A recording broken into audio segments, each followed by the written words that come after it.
Goeiedag geliefdes, het is vir my goed om weer saam met u te kuier rondom die woord van die Here. Ons is in Psalm 119 besig en ons gaan vandag met mekaar hanteer daardie 49ste en die 50ste vers. Maar ek wil u terugvat na vers 48 toe, waar ons laas keer met mekaar gepraat het, 47 en 48. Ek wil my verlustig in u gebooie wat ek lief het. Geweldige woord, ek wil my verlustig in u gebooie.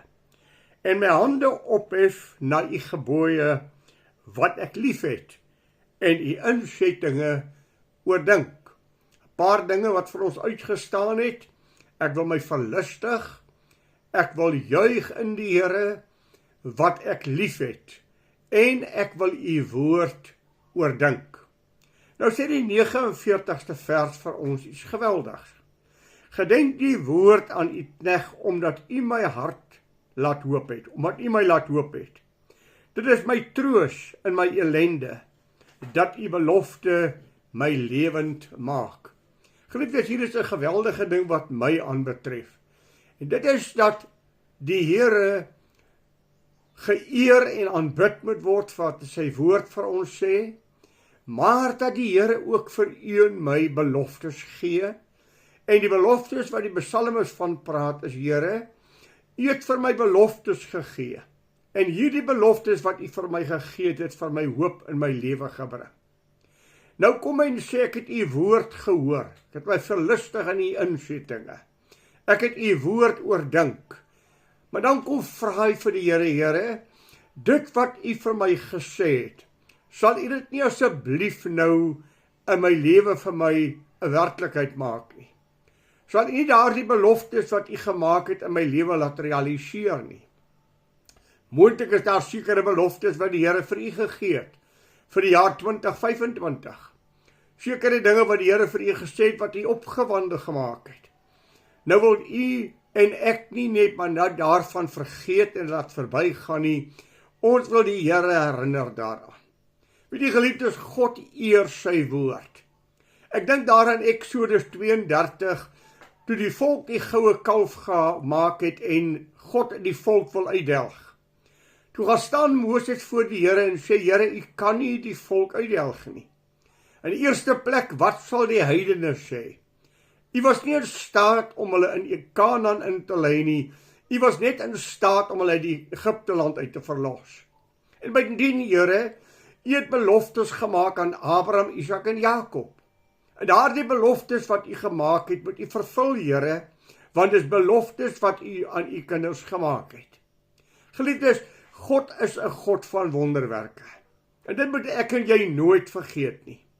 Dink aan God se magtige werke wat hy in die verlede gedoen het. Kom ons dink aan Samaria, wat in belering was in so 'n mate dat ma's hulle eie kinders geëet het om aan die lewe te bly. En dan het God 'n belofte gegee om te sê, daar gaan uitkoms vir julle wees, en die Here gaan kos spot goedkoop maak. Die adjutant het vir die koning gesê, dit is onmoontlik, dit kan nie wees nie. Daar is nie 'n manier wat dit kan uitkom nie. Al maak God ook vensters in die hemel oop, dit kan nie. U ken die verhaal. 4 melaatse mense wat daar aankom en vir die koning sê, koning, hier is die laar van die vyand hier aan die ander kant is leeg. God het hulle weggejaag. Hulle het gegaan en die kos gaan neem en hulle het oorvloed geëet. Die belofte wat die Here gegee het aangaande Hizkia, daar sal nie een pyl in hierdie stad geskiet word nie. Moenie bekommerd wees nie. Hou net vas, moenie na die leer kyk nie, moenie na die magdom kyk wat teen jou staan nie. Glo God, daar sal nie een pyl geskiet word nie, en God dryf hulle self weg. Ag, ek dink aan beloftes wat die Here vir ons gegee het, wat permanent vir jou en my waar is. So die berge rondom Jerusalem, so is die Here rondom die wat hom vrees. Dink net aan Jesaja 62 vers 6, as die Here vir jou en my uitdaag en vir ons sê, julle wat die Here herinner aan sy beloftes, moenie rus nie. Gee aan God geen rus totdat hy Jerusalem bevestig het nie. Herinner my aan my beloftes wat ek vir julle gegee het. Dit wat ek vir julle gesê het, bedoel ek. En nou moet ek in op 'n plekkie kom dat ek sê, Here, ek glo. Die oomblik as die psalme sê, Here, vervul die beloftes wat U vir my gegee het, dan sê Here, ek het geglo aan die beloftes wat U my gegee het, dit het my opgewonde gemaak, ek het vreugde in my hart gehad, nou kom ek na U toe en ek vra vir U, Here, maak dit 'n werklikheid, want ek glo U vir dit wat U van my gesê het. Dit was die geheim van Hebreërs 11, die geloofshelde. Hulle het God teen hoop op hoop geglo. Dink aan Abraham, 100 jaar oud en Sara 90 jaar oud. Abraham, jou nageslag gaan meer wees as die sand van die see. Ek gaan vir jy en Sara 'n kind gee. Here, ons liggame is ver buite die ouderdom van kinders aan die lewe bring. Ek is oud. My vrou is nie meer in die toestand wat sy kinders in die lewe kan bring nie. Ons het verouderd, Here, ons het oud geraak. Glo God, oor 'n jaar gaan Sara 'n kind soog. Geliefdes, God is die God wat 'n belofte maak. En as hy daardie belofte gemaak het, dan gaan hy daardie belofte aan jou vervul. Glo hom net vir wie hy is. Glo vir wat hy vir jou gesê het. Ag, ek kan in my eie persoonlike lewe vir u sê. Jare terug, toe ons die kindertjies gehad het, vir 7 jaar, het ons gebid en die Here gevra om vir ons kinders te gee. Toe die Here vir ons 'n belofte gegee, die vrede van julle kinders sal groot wees. My seun Rikus is gebore na 11 jaar. Ons was so dankbaar voor die Here, ons het die Here aanbid dat hy vir ons 'n seun gegee het. Maar ons het voor die Here gaan staan en gesê, Here, u het gesê kinders, meervoud. En ons het die Here bly glo dat God vir ons nog kinders gaan gee. Baie jare daarna het die Here gekom en vir ons 'n dogter gegee. En ons dank die Here dat hy vir sy belofte vervul het, maar ons het God herinner daaraan. U het vir ons gesê kinders, en God het vir ons kinders gegee. Ag geliefdes, as ek dink aan my eie roeping, Here, u het my geroep. Hoe u my studies gaan betaal, weet ek nie, Here. En ek sit daar by die opleidingskollege in die Kaap in die eerste plek, en later by die seminarium met teologiese fakulteit. U het my geroep, dis al wat ek weet, Here. Ek het niks om vir u aan te bied nie. Ek het niemand wat my kan help met my studies betaal nie, maar ek glo u wat my geroep het, en elke sent van my studies is betaal. Want u sien, die Bybel sê, God is nie 'n mensekind. Dat hy iets sou sê, dit nie waar maak nie, dat hy iets sou uitspreek en dit nie uitvoer nie. Daarom om geloof in God te hê, wanneer dinge om jouself verkeerd gaan, wanneer jy self nie verstaan wat aangaan nie, om dan net terug te val en te sê, Here, u het gesê. Is dit nie wat Israel daar die wonderlike land Kanaan gekos het nie? God het vir hulle land Kanaan beloof, wat hy 430 jaar vroeër aan Abraham beloof het. Abraham, ek gaan jou kinders uit Egipte land uit verlos. Na 430 jaar. Dan gaan ek hulle neem na die land Kanaan, die land wat oorloop van melk en honing. Moses het die volk daaraan herinner. Moses het vir hulle gesê, dit is waarom God julle uit Egipte land uitgelei het. Hulle die wonders van God beleef met die pla wat in Egipte land gekom het en die land Goshen nie getref het nie. Hulle die wonders beleef van 'n rooi see wat vir hulle gekloof het. Hulle die wonders beleef van 'n klip te slaan en daar kom water uit wat vir hierdie menigte van mense water gee. Maar dan kom hulle by die land Kanaan. Die land van die belofte wat God aan hulle gegee het. 'n Land wat oorloop van melk en honing. Ja, hulle stuur 12 verspieders om te gaan kyk. Hulle bring die vrugte van die land en die volk kan dit sien. Dis asemrowend mooi. Dit wat hulle sien is verbuisterend groot. Maar dan is daar 10 van die 12 wat sê, die vyand is te groot, ons kan hulle nie verslaan nie. Ons sien onsself as sprinkane in hulle oë. Net 2 het gesê, Here, u kan. Hulle die volk probeer oortuig om God te glo. Hy het die magtige Egipte land verlos en sy belofte aan die land Kanaan sal hulle sin wees. Al wat hulle moet doen is die priesters met hulle voete in die water sit, dan sal die Jordaanrivier ook vir hulle oopkloof. Hulle glo God nie. En elke belofte wat God aan hulle gegee het, val in mekaar. Iemand het lees in 1 Korintiërs 10. Hulle het almal die hemelse brood geëet. Hulle het almal die geestelike rots Christus gedrink. Maar God het in die meeste van hulle geen welgevalle gehad nie, maar in die woestyn neergeslaan, omdat God nie geglo het nie. Lees Hebreërs 3 vers 19, waar hy sê hulle het uitgeval weens 2 dinge, ongeloof en ongehoorsaamheid in die land Kanaan gekos. Nou wil ek u uitdaag om vir u te sê, geliefde, staan net 'n oomblik bietjie stil en dink, wat het God jou beloof? Dink net aan beloftes wat die Here jou gegee het. Gaan terug en sê vir hom, Here, ek het kennis geneem van wat u vir my gesê het. En ek vra dat u hierdie beloftes in hierdie jaar, 2025, vir my 'n werklikheid sal maak. Maar ons moet ook versigtig wees. Want u weet wat Jakobus 1 sê. As ek bid, moet ek in geloof bid. Want as ek twyfel, is ek soos 'n golf van die see wat heen en weer geslinger word. Onstandvastig in my denke, onverstandig in my gebede, en ek sal van God niks kry nie. Die Here is daar, hy wil jou seën. Ek het u beloftes gehoor, Here. Ek het kennis geneem van die beloftes, sê die psalmis. Nou vra ek u, Here, doen dit vir my, want daardie beloftes wat u my gegee het my hoop gegee. Daardie beloftes wat u my gegee het my laat hoop, het my opgewonde gemaak, het my vol vreugde gemaak, en ek was opgewonde om te hoor. En nou het daar moontlik tyd verloop, en daar het nog niks gebeur nie. Vandat God vir Abraham die belofte gee, totdat die seun gebaar word, is 10 jaar. Wat hy die belofte van God vashou, dit wat die Here gesê het, sal hy vir my doen. Soms moet ons teen hoop, op hoop soos Abraham glo. Ek sien niks. Ek weet nie hoe dit gaan wees nie. Maar een ding weet ek, God het gesê. Wanneer ons oor geloof praat, dan praat ons oor 'n stryd, geliefde. Satan sal altyd daar wees om vir jou die onmoontlike aan te wys. Satan sal altyd daar wees om die belofte van God in jou te probeer veto. Abraham, gaan jy werklik God glo, 100 jaar oud? Jou vrou 90 jaar, gaan jy werklik die Here glo? Gaan jy werklik glo dat dit kan gebeur? Medies gesproke is dit onmoontlik. Dit kan nie. Dis 'n onmoontlikheid. Maar God het gesê.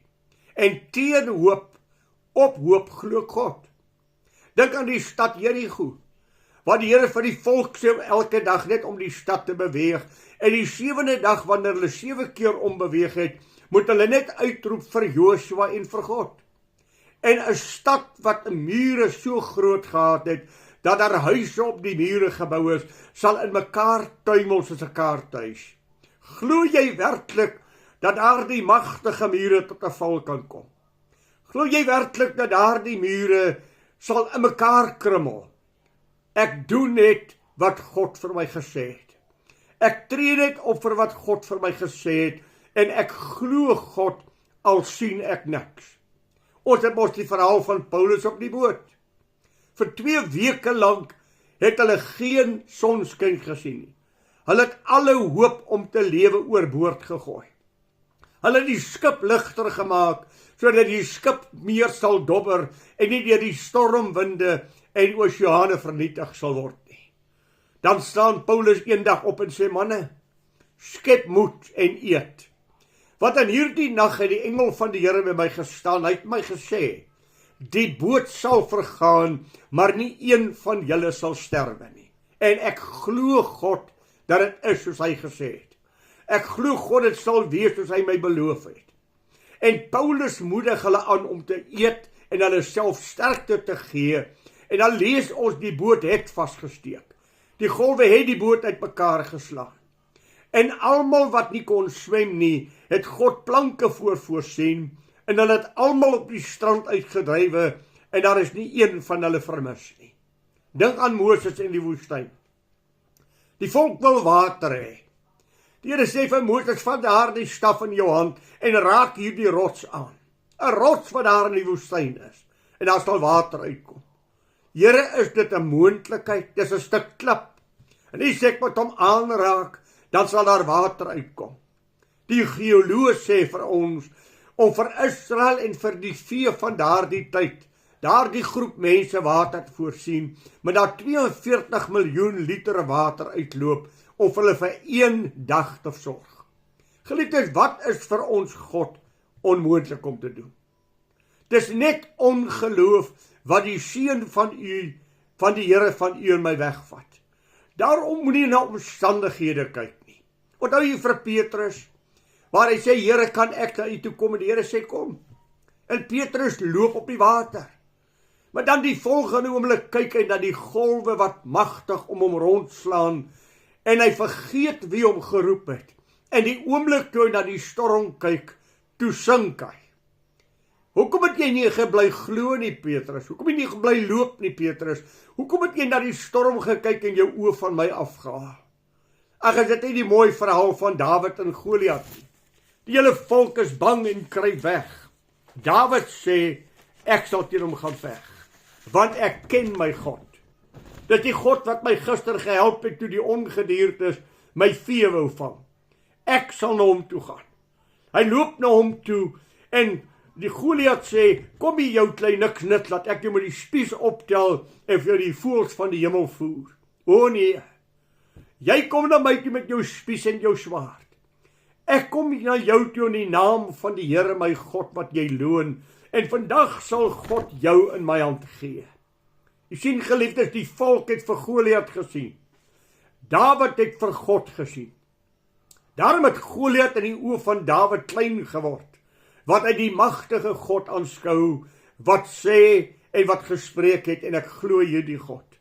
Onthou jy vir Sadrag, Mesach en Abednego, wat weier om te buig voor die koning, die vuur word 7 keer warmer gemaak.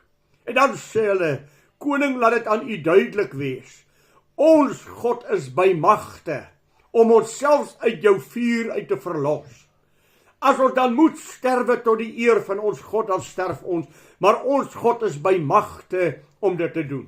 Ek ken die verhaal. Die sterkste manne van die ryk kom en gooi hulle in die vuur, en daardie manne verkoel voor die hitte van die vuur, maar binne in die vuur loop daar ewe skielik 4 mense. Die koning se bene begin te mekaar slaan. Het ek nie 3 in die oond gegooi nie, hoe sien ek 4? En dit lyk so 'n godeseun. Sadrag, Mesach en Abednego kom uit. Hulle klere ryk nie, hulle hare is nie geskroei nie. Daar is geen teken van vuur op hulle nie. En dan die ommeswaai in die koning se hart. Daar is geen God groter as die God van Sadrag, Mesach en Abednego nie.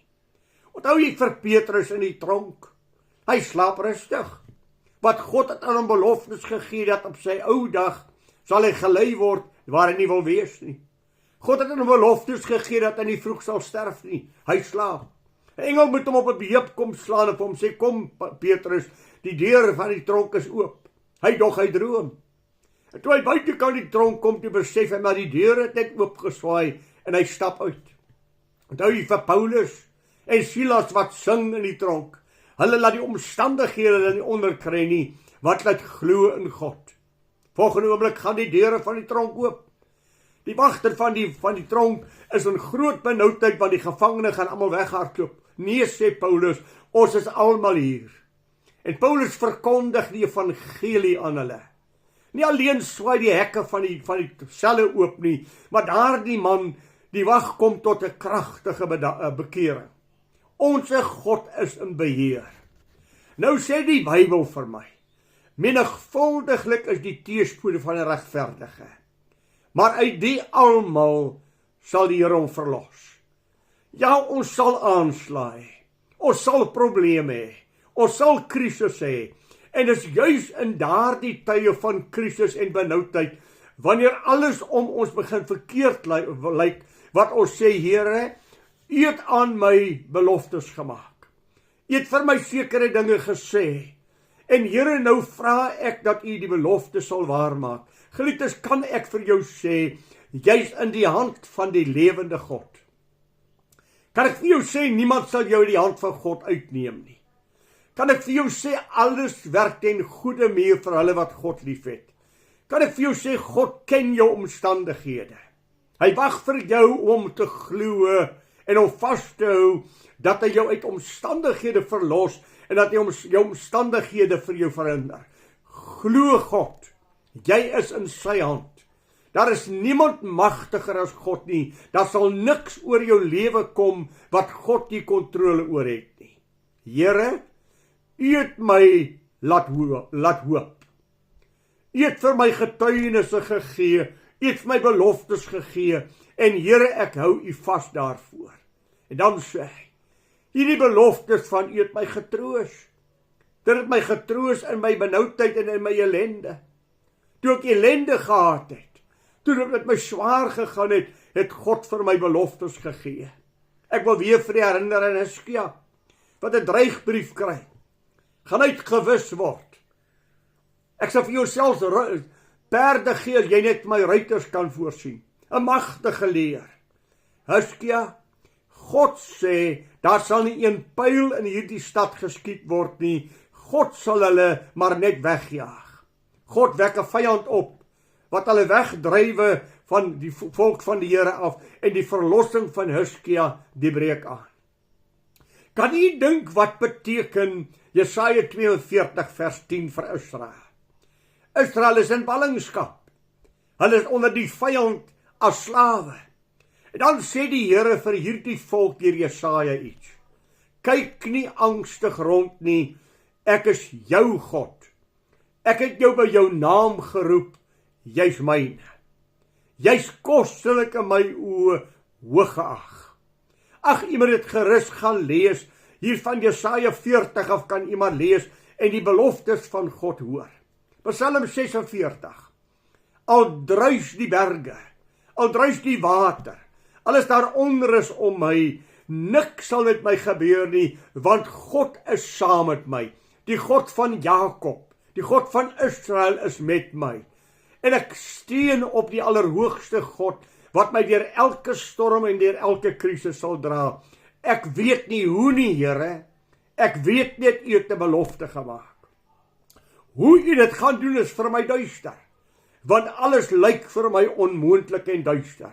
Maar U het gesê, U het my troos gegee, U het vir my hoop gegee. En U is die een aan wie ek nou vashou, Here, want U het gesê. Moenie as omstandighede verander, twyfel aan God nie. Die omstandighede kan verander, maar God nooit.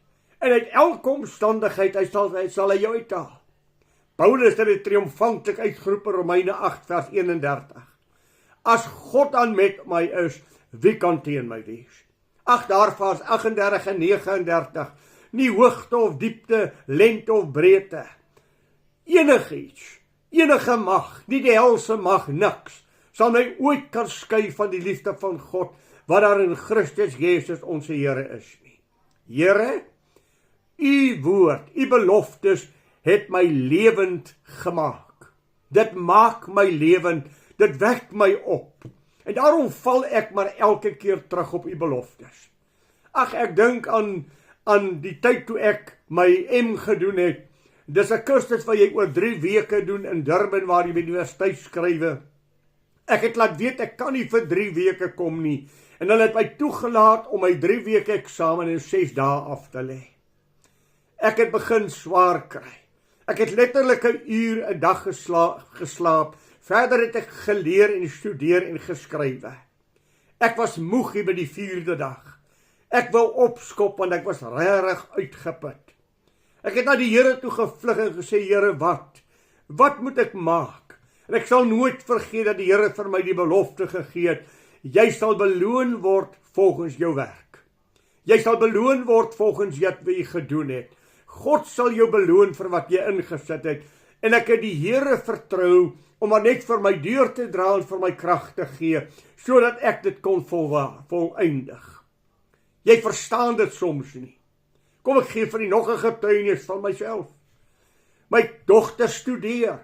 Dit kos oor R100.000 'n jaar. Ek het nie daardie tipe van geld nie. Ek kan haar studies nie betaal nie. Na 3 jaar sal dit R300.000 wees. Tot die Here geroep, Here, U moet asseblief vir my help, want ek weet nie hoe gaan ek dit betaal nie. En die Here laat toe, dat ek 'n hartprobleem kry. Ek moet 'n dubbele hartomleiding ondergaan. My makelaar kom na my toe en sê, Dominee, jy het traumadekking op jou polis, maar jy moes 'n hartaanval gehad het. Jy het nie 'n hartaanval gehad nie. Maar ek gaan die onderskrywers sien, ek gaan met hulle praat, ek gaan hulle die situasie verduidelik. Kom terug na my toe en sê, hulle is bereid om R287.000 uit te betaal. Dit kos my net R13.000. Ek moet deur 'n hartprobleem gaan. Ek moet 'n dubbele hartomleiding kry. Dat God kan sorg vir my dogter se studies om betaal te word. Ek het die Here geloof. Ek het die Here aanbid. Here, nou verstaan ek. Ek het nie geweet hoekom U my hier deurstuur nie. Ek het selfs vir U gesê, Here, ek dien U. Hoekom doen U dit aan my? Soos of die Here sê, bly stil, ek weet wat ek doen.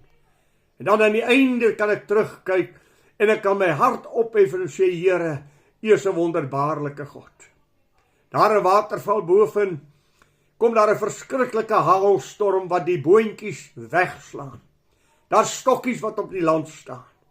Al die boere in die omgewing en elke persoon wat weet wat aangaan, as jy so 'n hagelstorm gekry het, sê, jy kan maar oorplant. Oorlede om Dirkie Kosee kom na my toe en sê, Dominee, ons moet die Here vertrou om daardie oes van my te herstel. Ek het nie geld om weer oor te begin nie. Ek en Dirkie het op ons knieë gesak en die Here gevra, Here, dat daardie ou stokkies tog uitgroei, dat daar 'n wonderwerk sal plaasvind, om Dirkie die grootste boontjie oes daardie jaar in die hele omgewing afgehaal. Mense het verstom kom staan en gesê, ons het nog nooit in ons lewe gesien dat stokkies kan herleef nie. Lees die beloftes van God. Gaan lees dit in Jesaja. So ek gesê daar van die 40ste hoofstuk af. En luister na die beloftes wat God vir sy kinders gee in ballingskap om te sê, ek is in beheer, moenie moedeloos word nie. Here, kom ek lees dit weer. Gedenk die woord aan U knegt, omdat U my laat hoop het. Gedenk die woord, dink aan wat U vir my gesê het, Here, ek hou vas, omdat U my laat hoop het. Dis my troos in my ellende, daar waar ek nou in ellende is, dat U belofte my lewend maak. O, ek is opgewonde, al sien ek niks, want ek glo God. Gaan sit 'n oomblik stil. Gaan 'n roepie wat die Here vir jou gesê het. Dink jy aan beloftes wat God jou gegee het. Toe jy in siekte toestand was, toe jy probleme was, toe jy krisisse gehad het, en aanbid hom en herinner hom. Here, U het gesê. En omdat U gesê het, hou ek vas, Here. Abraham het, Paulus het, Moses het. So kan ons deur die Bybel gaan, deur al die geloofshelde van Hebreërs 11. Teen hoop, op hoop, God geglo, al het hulle niks gesien nie. En God het wonderbaarlik gewerk, omdat hulle geloof in God gehad het. Die belangrikste aspek van jou en my lewe is, glo God, al verstaan jy nie. Glo God, al maak dit nie vir jou sin nie. Hou net vas aan God, dat sy woord in jou hart ingegrafeer word, dat sy hart jou opgewonde maak, dat jy met opgewondenheid wag om te sê, Here, ek kan nie wag om te sien, wanneer gaan U woord in vervulling bring nie. U het my in my ellende aanskou. U het my lewend gemaak. U het my getroos deur wat U gesê het. Ag, mag die Here vir jou help. Mag die Here jou help om God te glo, wanneer dit moeilik gaan. Mag die Here jou help om God se beloftes op te roep en om te herinner aan sy beloftes. En mag jy 'n jaar van oorwinning hê, omdat jy in God geglo het en God daardeur homself magtiglik aan jou bewys het. Abraham is voor God geregverdig deur die geloof, omdat hy God teen hoop op hoop geglo het. Gaan doen dit, geliefde, en beleef God op 'n besondere wyse. Goeiedag vir u en die Here se rykste seën, totdat ons weer saam met mekaar gesels. Die Here seën vir u so ryklik.